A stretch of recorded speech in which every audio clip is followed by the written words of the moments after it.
সংবাদ শুধু খবর নয়, কখনো কখনো তা হয়ে ওঠে এক পরিবারের চোখের জল মুছে দেওয়ার সেতু বন্ধন।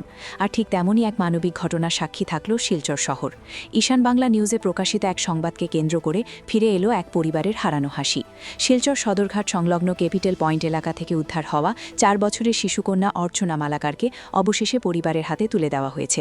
পুলিশের তৎপরতা, চাইল্ড কেয়ারের সহযোগিতা এবং সংবাদ প্রকাশের পর পরিবারের যোগাযোগ সব মিলিয়ে সামনে এলো এক মানবিক দৃষ্টান্ত। মঙ্গলবার শিলচর সদরঘাট সংলগ্ন ক্যাপিটাল পয়েন্ট এলাকায় একা ঘুরতে দেখা যায় বছর 4-এর এক শিশুকন্যাকে। অসহায় অবস্থায় শিশুটিকে দেখতে পেয়ে স্থানীয়দের নজরে আসে বিষয়টি। পরে সদর থানার ওসি উত্তম অধিকারী ও টিএসআই শুভজিৎ দত্তের নেতৃত্বে দুপুর প্রায় 12টা নাগাদ শিশুকন্যাটিকে উদ্ধার করা হয়। উদ্ধারের পর পুলিশ শিশুটির নাম পরিচয় জানার চেষ্টা চালায়, কিন্তু বয়স কম হওয়ায় সে নিজের সম্পর্কে কিছুই জানাতে পারেনি।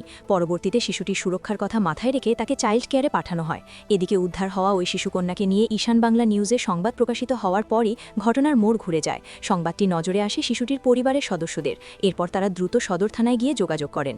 থানা সূত্রে পরিবারের সদস্যদের চাইল্ড কেয়ার হোমে পাঠানো হয়। সেখানে প্রয়োজনীয় প্রক্রিয়া সম্পন্ন হওয়ার পর মা বাসন্তী মালাকার এবং পিতা অমিত মালাকারের হাতে তুলে দেওয়া হয়। নিজেদের সন্তানকে ফিরে পেয়ে স্বস্তি ও আবেগে ভেঙে পড়েন পরিবার সদস্যরা।